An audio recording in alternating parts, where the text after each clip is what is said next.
YouTube, what's going on? So today I want to talk about the difference between your standard PS4 triggers and digital tap triggers. Now, I have a scuff here, and as you guys can see, they don't go down very far.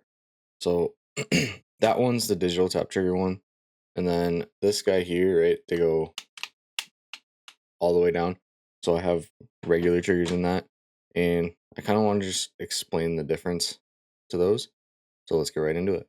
All right, guys. So we're here on the Scuff website, and basically what this is going to do is it's going to explain to you kind of the difference between the two triggers, which pretty much what I'm about to do. So you have your default triggers, which is basically the same triggers I had on this controller here. So they go all the way down, great for racing games, stuff like that, where you don't need that quick actuation on the triggers. However, they do also have a trigger control system, which is basically like a trigger stop. So you can like turn it on and off depending on the game you're playing. So if you're driving, yeah, you don't really need it. If you're playing a first person shooter, it's a little bit better because you don't have to press the button as far down. And then they get into the digital tap triggers, which again, if you're playing like a racing game or even in like Warzone where you gotta drive, they may not be the best option just because if depending on the game and the settings and whatnot, you may not be able to pull it down as far enough to like get full speed in the car. However, like with COD first person shooters, you're going to want that digital tap trigger because it, allows you to tap at the click of a mouse essentially.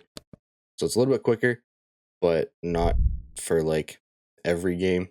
Like even right here, it says only recommended for players who exclusively play shooter games and do not require a range of the trigger. Ultimately, I haven't had any issues in Warzone playing with the digital tap triggers. They're freaking amazing, to be honest.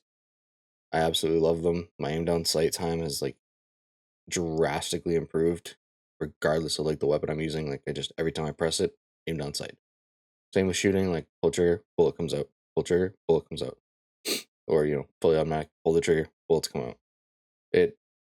It's a great system. I love it. I've never been a mouse and keyboard guy. Yeah, I've played some games on it, like I played Valorant, stuff like that. I've always been a controller guy. I grew up playing on like the original Xbox 360, and then, made the major switch to PS4. However, I do think with the digital tap triggers, they are worth it depending on the game you're playing. Now, like I said before, if you're playing a racing game, you may want to stay away from them just because they don't necessarily give you that full range. However, if you're playing a multitude of games, like say Rocket League, Call of Duty, Forza, anything like that, I would definitely go with the trigger control system. That way you at least get some sort of function to where you can, adjust them to the point where you get full range or you get like FPS range. So there you guys have it. It's kind of a hit and miss on whether the digital tap triggers are worth it or not. I personally think they are, depending on the game you're playing, especially if you're playing FPS. But let me know in the comments what you guys thought.